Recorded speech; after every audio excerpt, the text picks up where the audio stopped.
Hello दोस्तों, कैसे हैं आप सब। आई होप सब बढ़िया होंगे और अच्छे से प्रिपरेशन कर रहे होंगे। तो आज की वीडियो आपने टाइटल में पढ़ लिया होगा कि मॉक्स को लेकर होगी, कौन से मॉक्स बेस्ट हैं, कौन से मॉक एग्ज़ाम रेलेवेंट हैं, और अगर आप बिगिनर हैं तो आपको कौन कौन से मॉक लेने चाहिए, मॉक्स के क्या क्या लेवल हैं कि जो मैंने पर्सनली दिए हैं उसका मैं आपको सजेस्ट कर सकता हूँ या फिर बता सकता हूँ आपकी मैंने क्या क्या मॉक दिए हैं अपनी थ्रू आउट द जर्नी, कि प्री के लिए, मेंस के लिए, या फिर कौन कौन से मॉक्स के कॉम्बो। तो चलिए इसी पे आज बात करते हैं, तो शुरू करते हैं।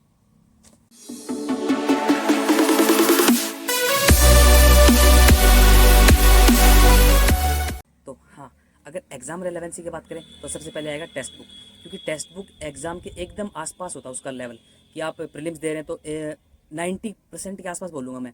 तो बिगिनर है जो भी हैं तो वो सीधा का सीधा टेक्स्ट बुक पे जंप कर सकते हैं। आप अपने बेसिक्स क्लियर करिए, उसके बाद सीधा 2 महीने या फिर 30 दिन, 35 दिन, 40 दिन आपकी क्लासेज आपको लेते हुए हो गए और आपको लगता है कि अब आपको मॉक देने शुरू करने चाहिए, तो आप टेक्स्ट बुक के साथ जा सकते हैं।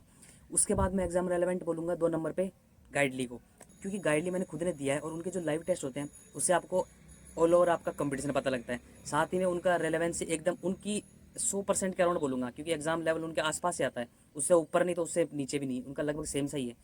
उसके बाद मैं आपको सजेस्ट करूँगा स्मार्ट कीड़ा एंड ओलिव बोर्ड, क्योंकि दोनों के दोनों मैंने यूज़ करे हैं। इन दोनों का फ़ायदा मेरे को सबसे ज़्यादा हुआ मेंस में, क्योंकि इनकी जो पजल्स हैं, इनकी जो डीआईज़ हैं, इनके जो अर्थमेटिक के क्वेश्चन हैं वो एकदम फायर होते हैं। तो अब मैं आपको भी यही सजेस्ट करूँगा कि मेंस के लिए इन दोनों के साथ आप जा सकते हैं। अब बात करें तो बैंकर्स को कौन से मौके लेने चाहिए, तो मेरा सबसे बड़ा सजेशन पर्सनली मैं यही बोलूँगा कि आपके पास एटलीस्ट 2 कंपनीज़ के मॉक बिल्कुल होने चाहिए। अब आप सोचेंगे कि कौन कौन से मॉक लें या फिर कौन कौन से हमें लेने चाहिए, तो आप बिगिनर हैं तो आप टेक्स्ट बुक प्लस स्मार्ट या फिर ओलिव दोनों में से कोई एक लीजिए, क्योंकि आप प्रीलिम्स का टेक्स्ट बुक से करते रहेंगे, साथ में मेंस के लिए इन दोनों में से स्मार्ट और ओलिव में से एक कोई भी, तो दोनों के प्री और मेंस साथ चलता रहेगा। अब अगर आप बोल रहे हैं कि गाइडली का क्या, तो गाइडली मैं इसलिए आपको सजेस्ट करूँगा क्योंकि गाइडली का सबसे ज़्यादा फ़ायदा होता है आपको जीए में।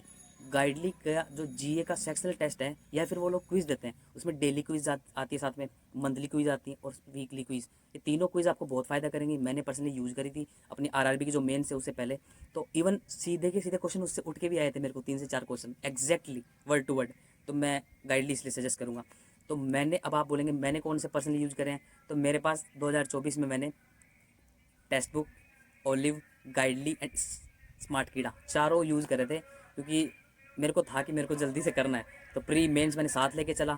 2023 की लर्निंग्स थी जो मेरे को चॉइस में मैंने अप्लाई करी, उनको रेक्टिफाई करा और मॉक्स पे काम करा, क्योंकि अपनी बैंकिंग की प्रिपरेशन की 2 ही फेज़ सबसे ज़्यादा होती हैं।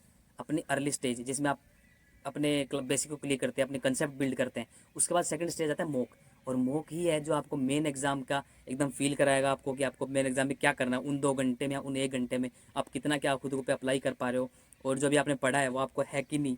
अब 2 कंपनीज़ के मॉक और रह गए, प्रैक्टिस मॉक एंड अड्डा। तो देखो मैं पर्सनली उनको यूज़ मैंने करा नहीं, तो मैं आपको उसके बारे में बता नहीं सकता। तो अगर आपने यूज़ करे हैं, आपको सही है, तो आप उनके साथ भी जा सकते हैं। ये मेरा पर्सनल एक्सपीरियंस जो मैंने आपके साथ शेयर करा। लास्टली मेरा सजेशन जो था वो अभी भी यही रहेगा कि आपके पास प्रिपरेशन के दौरान और जब तक आपका सिलेक्शन ना हो तब तक एटलीस्ट 2 डिफरेंट कंपनीज़ के मॉक होने चाहिए, क्योंकि उससे आपको डाइवर्स क्वेश्चन मिलेंगे। अगर आप एक ही मॉक को फॉलो कर रहे हो तो उससे आपको एक पैटर्न के ही क्वेश्चन मिलेंगे। आप अलग क्वेश्चन आपके पास अगर मेन एग्जाम में आ गया तो फिर आप देखोगे अपन ने तो ये देखा ही नहीं। हो सकता है आप अलग अलग कंपनीज़ के मॉक देखोगे तो उनमें वैसे क्वेश्चन सीधे सीधे आ भी जाते हैं। तो मेरा यही सजेशन था, और थैंक यू सो मच। और मुझे कमेंट सेक्शन में ज़रूर बताइएगा कि मैं किस टॉपिक पे आपकी वीडियो बनाकर आपकी हेल्प कर सकता हूँ। I am eager to know. Thank you so much.